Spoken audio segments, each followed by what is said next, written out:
Selamat sore. Saat ini kita akan kembali mempelajari mengenai formulasi sediaan bahan alam. Topik untuk minggu ini yaitu preformulasi sediaan bahan alam. Seperti yang sudah kita ketahui, supaya kita bisa membuat sediaan yang aman, sediaan yang efektif, sediaan yang stabil, sesuai dengan kualitas yang kita kehendaki, kita terlebih dahulu harus tahu sifat fisika kimia dari bahan-bahan yang akan digunakan.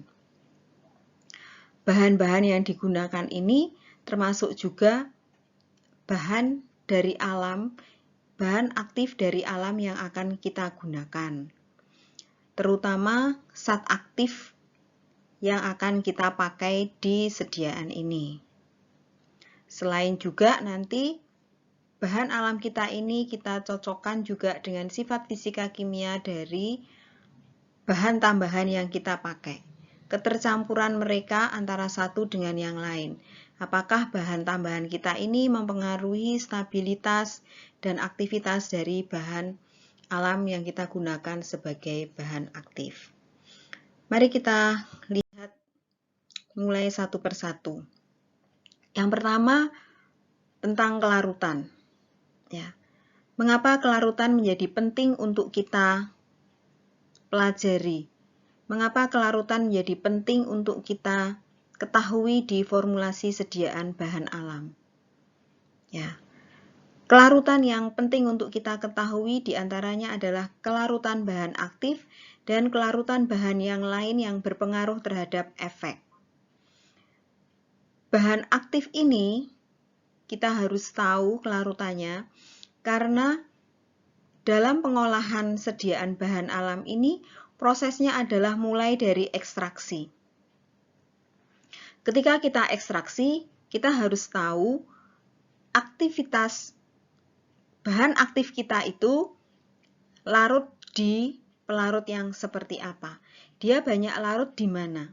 Sehingga kemudian kita bisa juga mengoptimalkan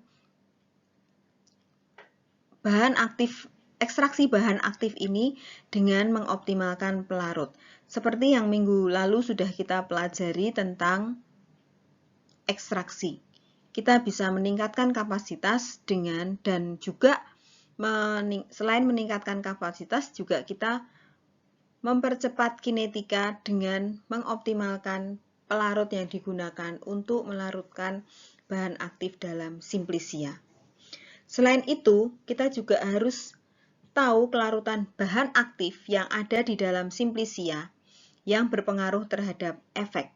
Sehingga ketika kita melakukan ekstraksi, kita sedapat mungkin memperkecil jumlah bahan lain yang terekstrak dan memperbanyak bahan aktif yang terekstrak. Ya. Kelarutan yang perlu kita ketahui ini adalah kelarutan dalam air maupun dalam pelarut-pelarut yang lain. Walaupun kemudian nanti yang kita pakai itu adalah sebaiknya etanol dan air saja, tetapi kita juga perlu mengetahui kelarutan terhadap pelarut-pelarut yang lain, sehingga kita masih bisa memilih kosolven yang aman dalam jumlah yang terbatas.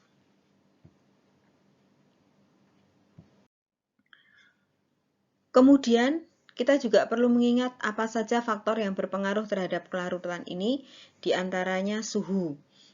Mungkin yang kemarin sudah mengikuti juga kuliah tentang stabilitas obat, kita ingat suhu ini akan meningkatkan kelarutan. Kenapa? Karena kelarutan itu pada dasarnya adalah reaksi antara pelarut dengan zat yang akan dilarutkan. Sehingga untuk bereaksi dibutuhkan tumbukan antara satu senyawa dengan senyawa yang lain. Nah, suhu ini akan menaikkan kinetika, energi kinetik dari suatu molekul sehingga kecepatan atau kemungkinan terjadinya tumbukan ini akan menjadi lebih besar. Akan melampaui energi aktivasinya sehingga kemudian ini bisa larut. Kemudian faktor yang lain adalah pH, terutama untuk sediaan larutan. Ya. pH ini nanti juga akan terkait dengan stabilitasnya. Biasanya senyawa-senyawa yang larut dalam pH tertentu, maka kita harus waspada juga stabilitasnya pada pH tersebut mungkin akan tidak terlalu baik, sehingga kita harus mempertimbangkan pH yang optimal berapa, supaya kelarutan bisa tercapai, tapi stabilitas juga masih baik. Kemudian selain itu juga perilaku disolusi. Di sini yang dimaksud adalah jumlah obat yang ada di tempat aksi berpengaruh langsung terhadap aktivitas biologis. Sehingga disolusi ini diperlukan karena kita perlu jumlah obat tertentu di tempat aksi. Sehingga kita juga perlu tahu berapa disolusi dari bahan aktif Simplicia yang kita ekstraksi. Ya. Kecepatan disolusi ini tentunya nanti akan berpengaruh di tempat absorpsi. Nanti akan diperhitungkan di sana bagaimana kecepatan disolusi itu di tempat absorpsi, baik itu secara oral maupun topikal. Ya. Kecepatan disolusi ini seringkali menjadi faktor penentu absorpsi. Kenapa? Karena supaya dia bisa berdisolusi, dia harus larut terlebih dahulu. Ya. Kemudian setelah dia larut, kemudian dia akan terabsorpsi. Jadi kecepatan disolusi ini menjadi faktor yang penting atau menentukan absorpsi. Ya, ini juga harus kita perhatikan di dalam kita melakukan formulasi sediaan bahan alam. Kemudian masih terkait dengan absorpsi, kita juga perlu tahu koefisien partisi.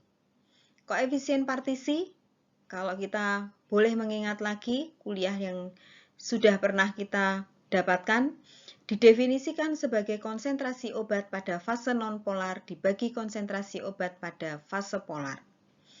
Dalam kasus sediaan topikal, koefisien partisi juga bisa berarti konsentrasi obat pada vehikel dibagi konsentrasi obat pada stratum corneum. Sedangkan di dalam sediaan oral, maka koefisien partisi bisa juga berarti kelarutan atau konsentrasi obat pada cairan gastrointestinal, cairan yang ada di usus, dibagi dengan konsentrasi obat pada lipid di area absorpsi di daerah usus. Jadi intinya sebenarnya koefisien partisi ini adalah suatu konsentrasi obat di dua fase. Kalau di topikal bisa di vehikel stratum corneum, kalau di oral bisa di cairan gastrointestinal dan lipid di area usus. Ini koefisien partisi dan data ini juga sebaiknya perlu. Nah, kalau data ini belum ada, sebenarnya kita juga bisa melakukan penelitian pendahuluan sebelum memformulasi, kita melakukan penelitian preformulasi terlebih dahulu untuk mendapatkan data-data yang kita perlukan. Kemudian ada yang disebut sebagai solid state properties. Ini sifat-sifat molekul dalam keadaan padat, dalam keadaan serbuk. Kita bisa melihat apakah zat aktif kita, bahan aktif kita yang kita ekstrak ini nanti kalau dibuat dalam kondisi kering, dia akan menjadi kristal atau dia akan menjadi amorf. Nah, ini nanti akan berdampak ke sifat yang lain. Kalau kristal tentunya kelarutannya akan menjadi lebih susah dibanding kalau amorf. Ya, masih ingat kalau kristal itu strukturnya sangat tertata dengan baik. Sehingga ikatan satu dengan yang lain menjadi lebih kuat dibanding ketika dia dalam kondisi amorf. Kemudian ada yang disebut sebagai tableting properties. Tableting properties ini adalah kemampuan untuk dibuat tablet.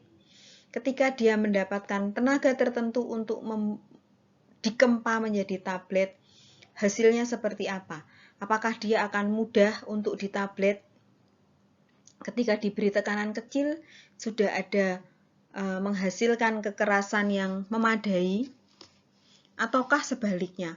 Ataukah ketika di tablet, dia kemudian menjadi basah?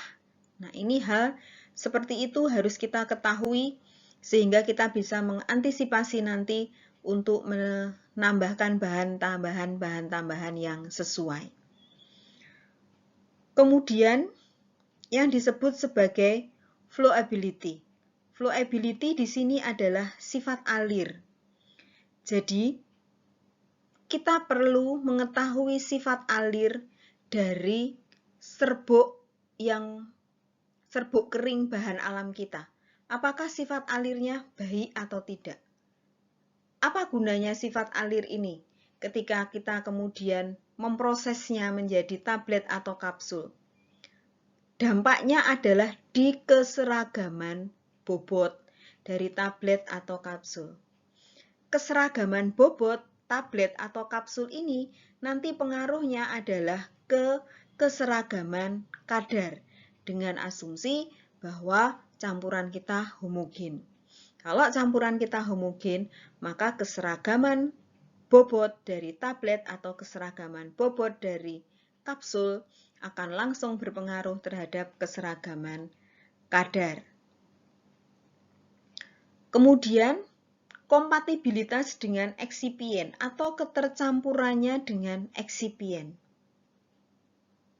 Ya, tentu kita tahu bahwa zat aktif itu punya gugus-gugus tertentu.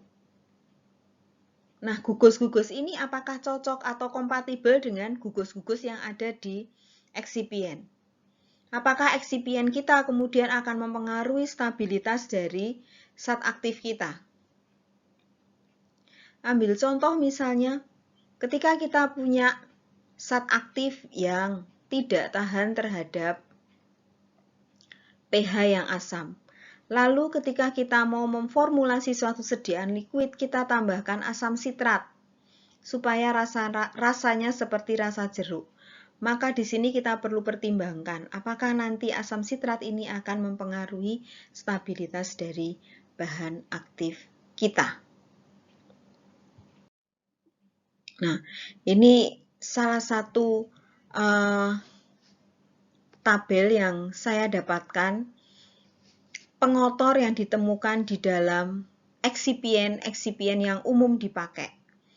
Contohnya di situ povidon, crosspovidon, polisorbat. Di situ ada residunya peroksida.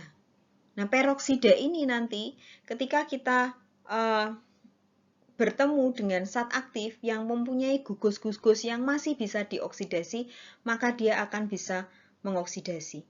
Misalnya kita punya gugus fenol di dalam struktur zat aktif kita, maka fenol yang OH ini dia akan bisa teroksidasi. Atau gugus-gugus alkohol, dia akan bisa teroksidasi. Ya. Laktosa di situ itu ada aldehyde, reducing sugar, ya. Bisa menyebabkan reaksi Maillard ketika kita mempunyai senyawa aktif yang mempunyai gugus amin primer maupun amir sekunder. Dan seterusnya sampai di bawah. Sehingga ini kita harus perhatikan juga ketercampurannya dengan eksipien. Ya, ini masih contoh dari sisi kompatibilitas. Ya, misalnya kita punya gugus fungsi amin primer. Ya, kalau di sini contohnya adalah obat yang ada di pasaran, ya. Maka kita sebisa mungkin menghindarkan monosakarida dan disakarida sebagai eksipien, di antaranya laktosa. Ya, walaupun nanti kalau ketemu dengan teman-teman yang di industri, Bu, nanti dulu, mungkin kita bisa kasih laktosa. Kita lihat lagi bagaimana stabilitasnya. Apakah stabilitasnya itu masih lama? Artinya kalau ini sediaannya adalah sediaan yang solid, kita masih bisa mempertimbangkan, oke pakai laktosa tapi kita harus cek dan kita harus pastikan stabilitasnya sehingga reaksi Maillard ini kalaupun terjadi tidak tinggi kecepatannya. Ya. Atau kita punya senyawa aktif yang mempunyai gugus ester. Ya. Maka sebaiknya kita tidak menggunakan magnesium hidroksida karena di situ ada bersifat basa sehingga akan mempercepat reaksi hidrolisis. Ya. Dan seterusnya yang ada di bawah sehingga kita bisa melihat nanti ketika kita punya senyawa aktif, kita lihat strukturnya, kita lihat ada amin primer atau tidak, ada ester atau tidak, ada lakton atau tidak, ada karboksil atau tidak, alkohol atau tidak, dan seterusnya. Nah, ini adalah contoh asam ursolat atau binaong. Dia masuk golongan triterpen. Kita bisa lihat di sini, binaong ini mempunyai gugus-gugus tertentu. Di sini ada karboksilat, di sini ada OH. Kemungkinan nanti dia masih bisa mengalami reaksi oksidasi. Ya. Di sini ada ikatan rangkap. Ikatan rangkap ini bisa pecah juga. Ya. Dengan reaksi-reaksi tertentu. Ini binaong. Data yang didapat untuk asam ursolat ini yang ada di dalam binaong tentang kelarutannya, dia mempunyai kelarutan 4,7 mg per mili dalam aseton, 5,1 mg per mili dalam etanol, 7,6 mg per mili dalam metanol, 18,8 mg per mili dalam dioksan, 16,3 mg per mili dalam N-butanol, 13 mg per mili dalam heksana. Nah, kita dilihat di sini bahwa yang kelarutannya tinggi dia dalam dioksan, butanol, dan heksana. Tetapi pelarut-pelarut ini dilarang digunakan untuk ekstraksi kalau untuk keperluan produksi. Mengapa demikian? Karena pelarut-pelarut tersebut merupakan pelarut-pelarut yang toksik. Jadi kalau untuk penelitian di laboratorium mungkin ini boleh, tetapi kalau tidak, maka kita pakai pelarut yang aman. Ya, kita pakai etanol, ya lumayan masih 5,1 mg per mili di situ. Metanol pun kalau nanti ada cemaran juga akan berbahaya karena sifatnya yang toksik. Bahan lain dalam binaong, diantaranya di situ ada saponin. Ini larut dalam air 50 mg per mili. Artinya ketika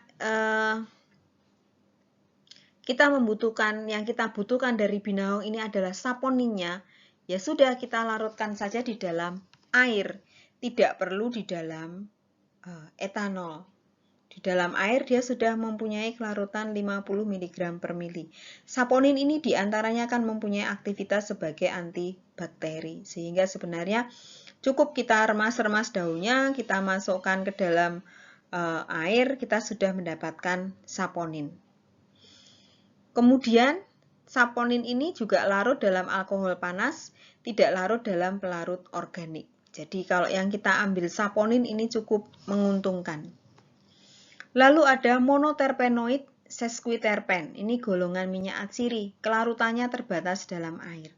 Tadi di awal di kelarutan di situ kan kita harus tahu kelarutan zat aktif, kelarutan bahan lain. Saponin ini untuk luka juga bisa karena dia mempunyai efek antibakteri. Ya.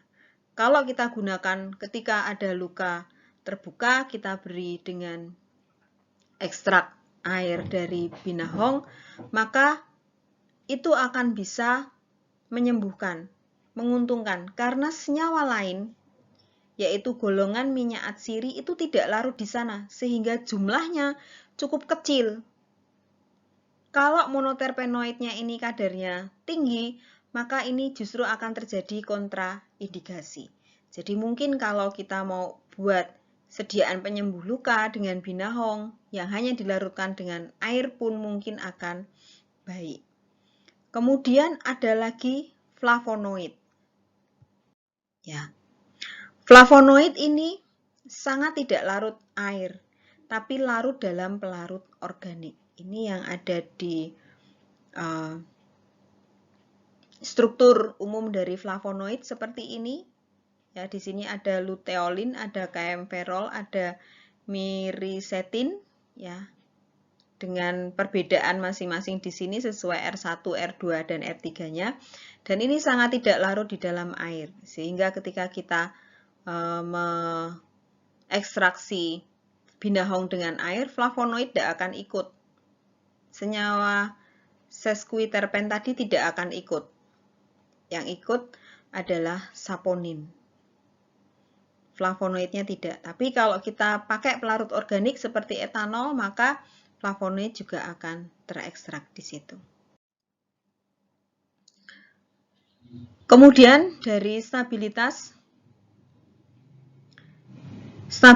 ini harus kita perhatikan stabilitas senyawa aktif baik pada larutan maupun pada padatan. Hidrolisisnya, oksidasinya, ini adalah dua mekanisme stabilitas yang paling banyak terjadi di senyawa-senyawa bahan obat terutama. Itu adalah reaksi hidrolisis dan reaksi oksidasi. Kita ambil contoh misalnya seledri, Apium graveolens. Apium graveolens ini ya mempunyai senyawa aktif apiosit. Nah, apiosit ini mempunyai aktivitas sebagai anti-inflamatori atau sebagai anti radang. Ya.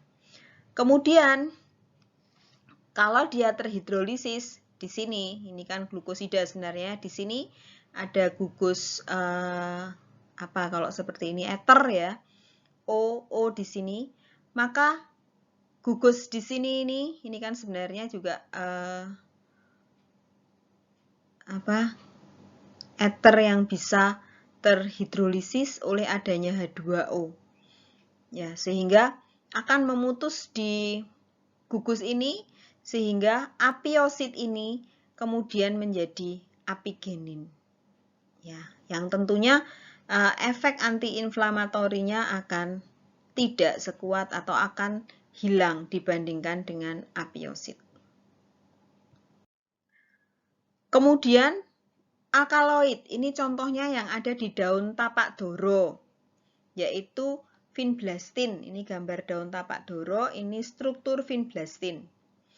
Biasanya ada dalam bentuk vinblastin sulfat. Kelarutannya kloroform 1:50, kalau etanol 1:200, kalau air 25 mg per mili. Ya, sehingga kelarutannya di kloroform itu 1 gram dalam 50 gram, 1:50, dalam etanol 1:200. Kalau dalam air berarti 25 mg dalam 1 mili. Kalau itu diperbandingkan kemudian ini dijadikan 1 gram, berarti kira-kira sebentar.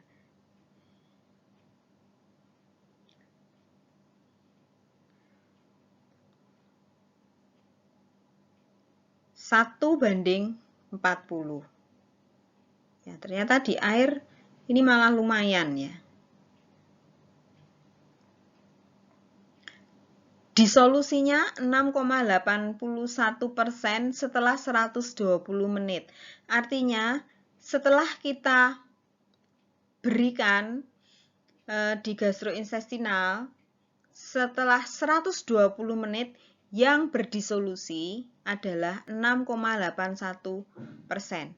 Artinya selama 120 menit ini yang larut adalah 6,81%. Dan vinblastin ini mempunyai sifat higroskopis. Jadi kalau nanti kita mau memformulasi, kita harus perhatikan sifat higroskopisitas dari vinblastin. Stabilitas vinblastine dalam air, ini yang dihitung T90-nya, pada suhu 37 derajat Celcius adalah 16,6 hari. Suhu 25 derajat Celcius adalah 150 hari. Sedangkan pada suhu 5 derajat Celcius adalah 10,7 tahun. Jadi ini nanti bisa kita pertimbangkan data ini untuk kita membuat aturan penyimpanan ketika vinblastine ini kita buat dalam sediaan larutan.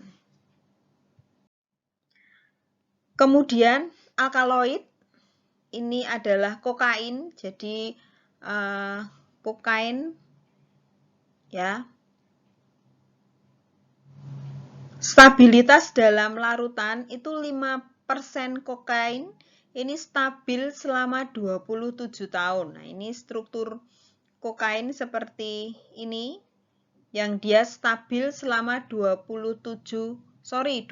27 tahun, tapi 27 minggu dalam wadah terlindung dari cahaya. Jadi stabilitas dalam larutan untuk 5% kokain ini adalah 27 minggu dalam wadah terlindung dari cahaya. Kelarutannya sangat larut air, larut etanol, sedikit larut kloroform gliserin, tidak larut di dalam ether. Ini untuk alkaloid kokain. Isoflavon. Isoflavon ini ada genistein, dietzein, glycitein. Kelarutan pada 25 derajat Celcius dari genistein. Genistein ini strukturnya seperti ini. Adalah 5,3 kali 10 pangkat minus 6 molar. Di etanol 3,7 kali 10 pangkat minus 2 molar. Di metanol 3,2 kali 10 pangkat minus 2 molar. Dan di etil asetat 2,96 kali 10 pangkat minus 2 molar. Artinya sebenarnya dia di antara keempat pelarut ini yang paling larut adalah di etanol, 3,7 kali 10 pangkat minus 2 molar. Sedangkan log P, atau di sini adalah koefisien partisinya, di oktanol air adalah 2,09. Ini untuk genistein, isoflavon yang diekstrak dari kedelai.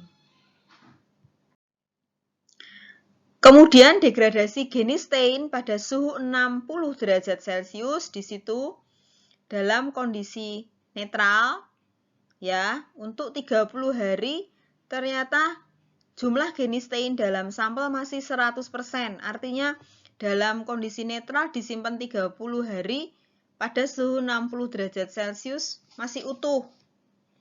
Dalam basah, dalam waktu 1 hari, jumlah genistein dalam sampel tinggal 17,4% dan dalam asam, dalam waktu 5 hari tinggal 18%. Jadi, kalau kita punya genistein, sebaiknya kita simpan dalam kondisi netral. Nah, kalau ini adalah berbagai terpen, dengan setiap strukturnya di sini kita bisa memperkirakan, misalnya geraniol di sini ada OH, kemungkinan masih bisa teroksidasi. Di sini ada struktur yang seperti ini, COOH, ini ester, ini bisa terhidrolisis begitu, dan seterusnya masih bisa. Di karoten di sini dia juga masih bisa teroksidasi karena dia punya ikatan rangkap yang berselang-seling. Kita bisa memperkirakan ini stabilitasnya seperti apa. Yang ikatan rangkap berselang-seling ini dia mudah teroksidasi. Beta karoten kadang juga digunakan sebagai antioksidan karena dia mudah teroksidasi. Nah, likopen. Ya, the carotenoid lycopene, lutein, dan beta-karoten occur in pumpkin, di labu. Ya, ini ada lutein, ada beta-karoten, ada lycopene. Berarti di pumpkin ini nanti bagus juga untuk anti-aging, antioksidan gitu ya. Tapi senyawa-senyawa ini sangat mudah teroksidasi. Sehingga kalau kita membuat sediaan dengan bahan aktif yang ada di Papkin, diantaranya likopen, lutein, karoten, kita harus menambahkan antioksidan yang reaksi oksidasinya lebih cepat dibanding likopen ini. Likopen ini juga ada di tomat gitu ya. Jadi tomat itu sebenarnya bagus juga sebagai antioksidan. Caspofungin, esinokandin polypeptide, antimycotic acting on fungal cell wall. Ini salah satu senyawa yang ada di caspofungin, esinokandin polypeptide. Ya, senyawanya begitu besar, ini banyak gugus-gugusnya, ada NH2 nggak bisa dilaktosa, NH2 ada OH bisa teroksidasi, di sini ada ONH ini bisa terhidrolisis dan seterusnya. Kita harus sangat hati-hati dengan senyawa ini terkait dengan stabilitasnya. Senyawanya besar seperti ini tetapi banyak gugus-gugus yang gampang untuk mengalami reaksi. Kemudian flavonol aglikon, kaempferol. Kaempferol itu ada di Kaempferia galanga, itu kencur. Quercetin, isoramnetin, dan mirisetin. Jadi ini senyawa-senyawa yang ada di kencur. Kemudian kaempferol ini senyawa penanda dari Kaempfera galanga, itu kencur ya. Ini kalau lihat dari strukturnya pun bisa terjadi opening ring, bisa terjadi oksidasi di gugus-gugus OH-nya. Ya, ini senyawa yang ada di